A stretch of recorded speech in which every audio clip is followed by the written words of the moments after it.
And welcome everyone, Lionheart here, and today I've got another review for you with the Steelseries Siberia V2 headset. Massive thanks to Steelseries for sending me both the Steelseries Siberia V2 and the Apex gaming keyboard. Link to that review is in the description. Sent me both of those to review and try out.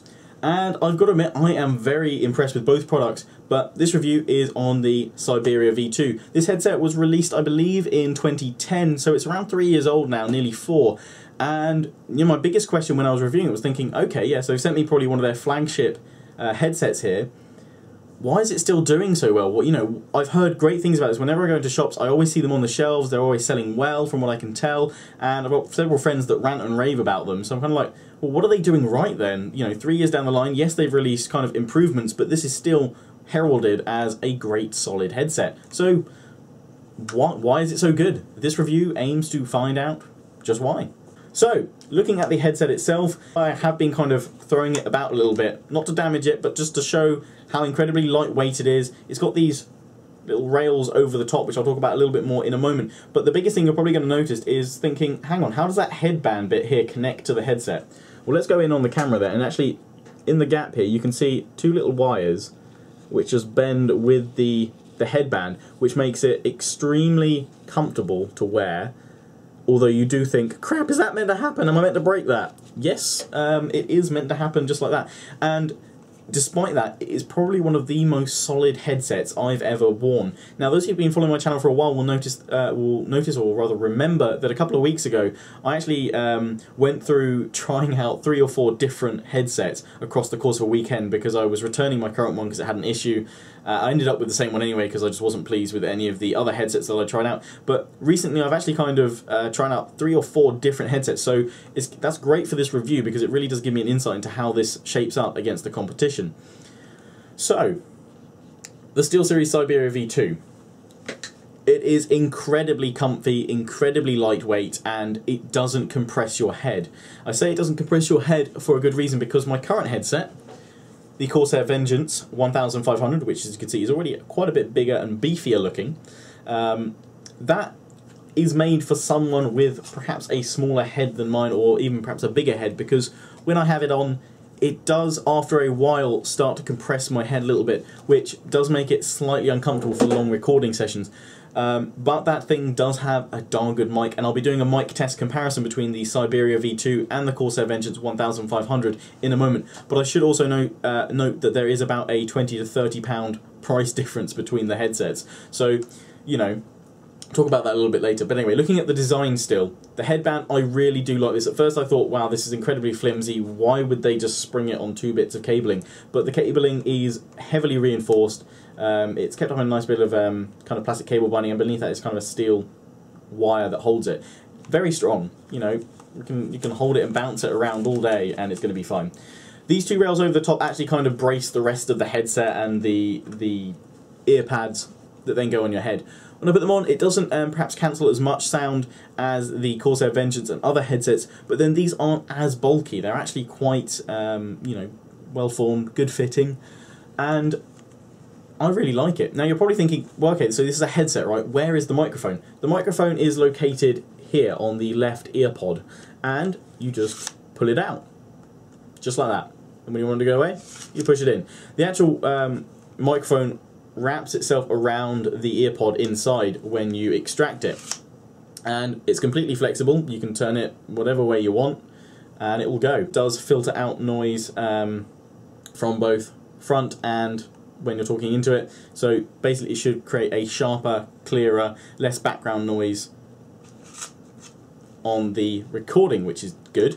So you've got the rails at the top, which just add kind of that little bit of extra strength, bit of protection for it, I guess, if you do drop it, perhaps, although I don't recommend we do any drop tests. But the actual headset, when it's on, and you've got the little mic pulled out, it's not too big and clunky. The only issue I have with the mic a little bit is that because it wraps around, it does have a little bit of give, so when you do put it into position, it will then drop a little bit. But if you position it in the right position, that's good. It is incredibly sensitive. Now, this doesn't come with any drivers because it's connected via your standard 3.5mm pins and jacks, audio and a mic, obviously. Has a little control switch further along, muting the mic, and a volume slider there.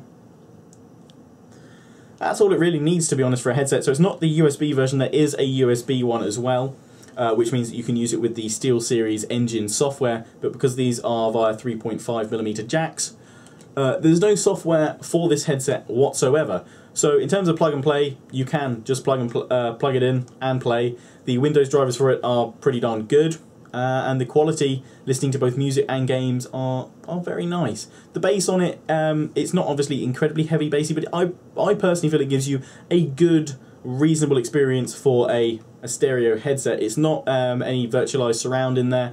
It is a standard stereo headset in there, but it gives you clear, crisp sound, and for things like Battlefield and stuff like that, you can hear footsteps from the right angles as well. Very nice and sound quality. I can't complain about that at all.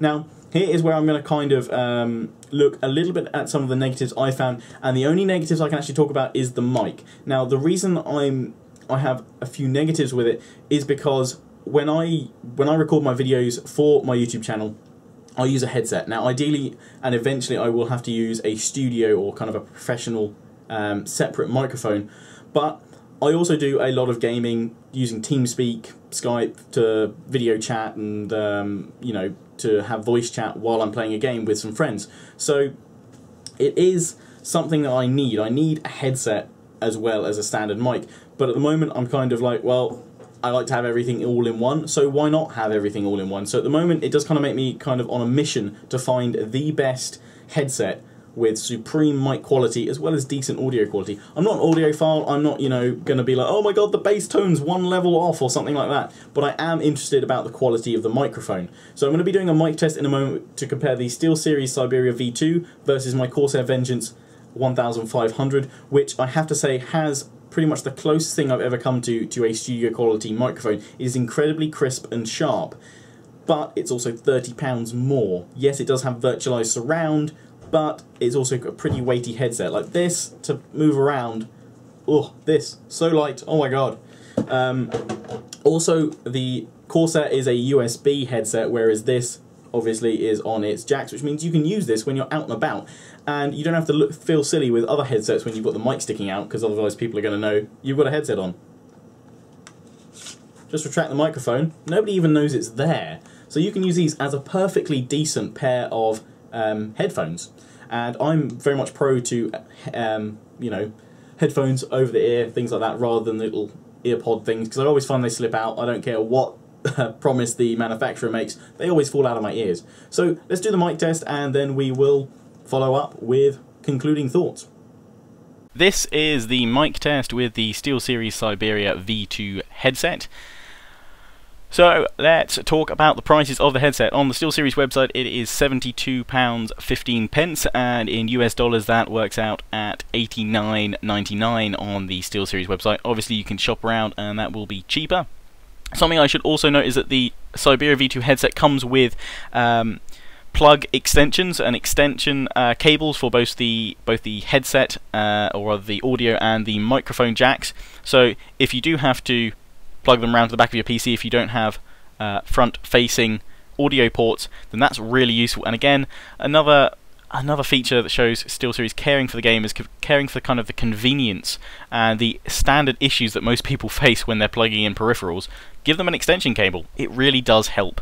Yes, the cable is reasonably short on the headset, but with that extension cable in there, really does make up for that. That's a nice and easy fix for you. And it can obviously be used with any other peripherals that use 3.5mm jacks. So great going there from SteelSeries, I think. So now let's hear the comparative audio and mic quality from the Corsair Vengeance 1500. So this is now a mic test using the Corsair Vengeance 1500. Once again, those prices for the SteelSeries Siberia V2 headset are £72.15 on the SteelSeries website, and in US dollars, $89.99 US dollars. So it's a pretty sort of high-end costing headset. The Corsair Vengeance itself retails about £20 to £30 more than that, depending on where you shop around, and of course you can get the SteelSeries Siberia V2 probably a little bit cheaper as well if you shop about. Obviously there is a USB version of this as well, something to bear in mind.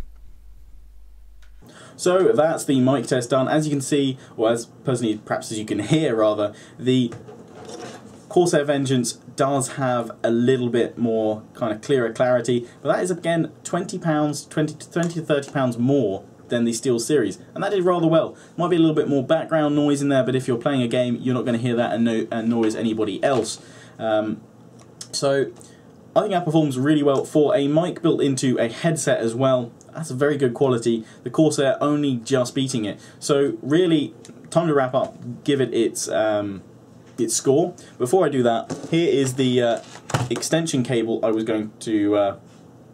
talking about rather in the mic test. Nothing too fancy, but obviously it's quite tangled up at the moment. But it is a considerably long cable, so that's very useful for if you've got to go around the back of your PC to plug in. You can plug that in and then plug in the headset, because the actual cable is, well, it's reasonably long, but obviously going around to the back of your PC you might struggle and be down around about here while gaming rather than up top. So the score for the SteelSeries Siberia V2 headset. I really like this headset. It's incredibly lightweight. It doesn't compress my head, which the Corsair Vengeance 1500 does. While the Corsair Vengeance 1500 probably does beat it slightly in terms of audio quality with the 7.1 virtualized surround on there. The crystal clear sound that I get from this is, well, crystal clear. It is great audio. I really don't have an issue with it. May not be too powerful with its bass, but it's very nice and sharp. I hear everything really well, which means it's great for, you know, an alternative function if you want to plug it in to an iPod or an iPhone and take it out and about and listen to it, because you can just slide that microphone away and nobody will ever know it's a headset. It just fits on your head nicely. It looks quite stylish. So, you know, I think it serves, well, more than one purpose there. It's not just a gaming headset. The Corsair Vengeance 1500 can't be used as, you know, a going out headset, because unless your phone has a USB connector, which I don't think any do, you know, you can't connect it up. The bonus of having these cables actually is rather good. So I'm going to give this an 8 out of 10. The mic quality perhaps could be slightly better, but for a headset of this price range, it is superb. And again, I'm only complaining, or not complaining, I'm only looking slightly negatively at the mic quality because I kind of strive for, you know, crystal sharp mic quality in my videos while trying to get that out of a headset. And the Corsair Vengeance delivers that at a steeper price point and less comfortable, which ultimately a headset for gaming for long hours should be. So this gets a solid 8 out of 10. SteelSeries Siberia V2 headset. Great gift for Christmas. That's coming up soon. But yeah, I really do enjoy the fact that you can retract and obviously extend the microphone. That's a really good feature. Really comfortable. Yeah. So I hope this review has helped you guys out. Any questions you have, feel free to leave them in the comments section. And feel free to check out that Apex gaming keyboard review as well from SteelSeries. Again, a massive thank you to SteelSeries for sending me these products for review. Hopefully I can continue to do some more reviews with them and other companies in the future. Let me know if there's any products you'd like me to review, and I'll see about reviewing them and contacting them. So as always, hope you enjoyed. Please do remember to comment, rate, subscribe. Ciao for now. Whee!